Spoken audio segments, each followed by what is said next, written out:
Reverend Molina from the Adult Services at Sugarland. I am here to show you how to create formulas in MS Excel. The version of the program I am using is Office 2010. In order to demonstrate this function, I am using the simple dataset which has the breakdown of expenses per month to demonstrate some of the simple calculation functions in Excel. I will start with addition and the 4 ways to add values in Excel using the sum function. Then I will proceed to the procedures for other basic arithmetic formula. As you can see, I have created cell locations to help us follow along. In Excel, the sum function allows you to add values. There is no addition command function, only sum. And one of the ways to add in Excel is through the function bar. This is the first option which I will demonstrate. But before starting with the process, make sure that you move and park your cursor at the cell where you want to put the answer in. In this case, I am in cell B7. The function bar is found below the menu bar and is denoted by the function symbol f of x. Click on f of x and you should see 2 things happen. The equal sign should appear in the next rectangle, which is the function box, as well as in cell B7. The insert function bar should also appear. You can use this box to search for a function or formula or selecting on a category. For the purpose of this demo, we'll stick with this current category, most recently used, since it already has the function I want, which is the sum function. Here you can see it highlighted in blue. After choosing the sum function, click on OK, and a new box called function arguments will appear next. 3 things show up on the spreadsheet then. The box which shows number 1 is filled with a letter and number combination highlighted in black.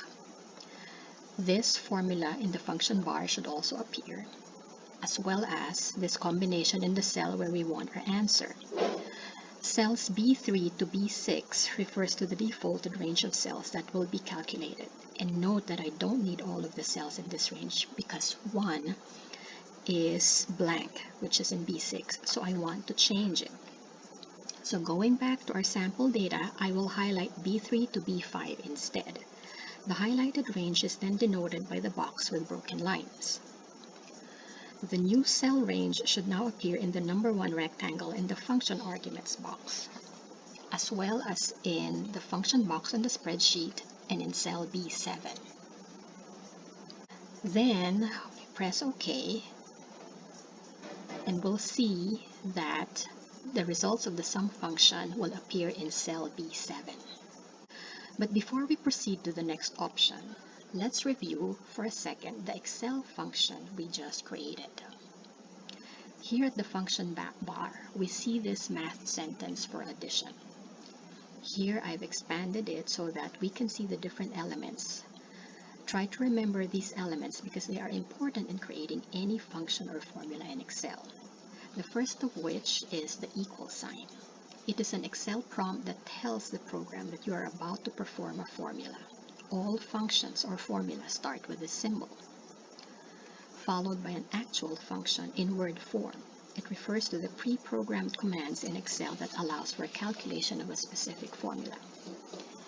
Then open and close parentheses that enclose the cell range that contains the values you need to compute. So as we proceed with the demonstration, take note how the elements are used in the functions that we will write. So to proceed, another way to create the sum formula is through the formulas option on the menu bar. Again, we start by clicking on the cell where you want your answer to be. In this example, we are now in cell B8. Then go to the formulas option at the menu bar, which opens several other options in this section, which are the function library, defined names, formula auditing, and calculation. You can check out these options later, but for this demonstration, we'll focus on the one at the top leftmost section, which is the insert function or f of x. If you click on this option, you will get to the insert function box and the function arguments box. These are the same ones we just worked on earlier. So repeat the steps we took earlier in option 1 to perform the sum function. and you will end up with the same values as in option 1, which is $135, but this time in cell B8. The third way to create a formula is through the different options under the formula section.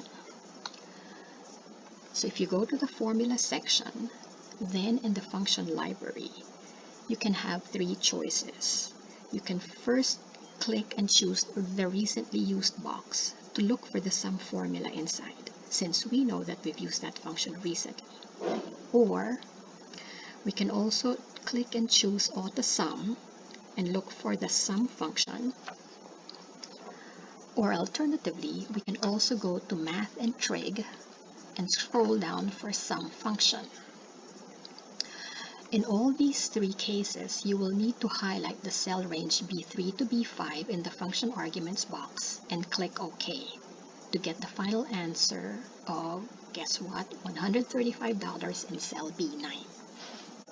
So as I've demonstrated so far, the sum function allows for addition. However, there is another way of writing a formula without using word functions or pre-programmed commands. This fourth option allows us to do addition as well as other arithmetic calculations such as subtraction, multiplication, and division. And here's how to do it. After you choose the cell where you want your answer to be in, click on the blank rectangle on the options bar, which is the functions bar, and type an equal sign. Whatever you do in the functions bar will also appear in your cell, in this case in cell B10. After typing the equal sign, type an open parenthesis, then you can follow with specific symbols. So if you're going to do addition, using our example, we'll click on B3, which will appear here, then click or type plus sign, which is the sign for addition, then click B5, then click or type close parenthesis to end the formula. Note that in Excel, it is color-coded, so the different parts of your equation will be easy for you to track. In this example, B3 is in blue box and B5 is in red. Then you press enter to see the answer or the sum of your February expenses for groceries and gas only. For subtraction, after typing the equal sign in open parenthesis, click on cell B3, then type the minus sign, which is the sign for subtraction, and then click on cell B5, then type the close parenthesis symbol again to end the equation. Then click on enter and you will see the answer for subtraction. In this case, our answer is $5. So this value shows you how much more your grocery expense was than your gas expense for that month.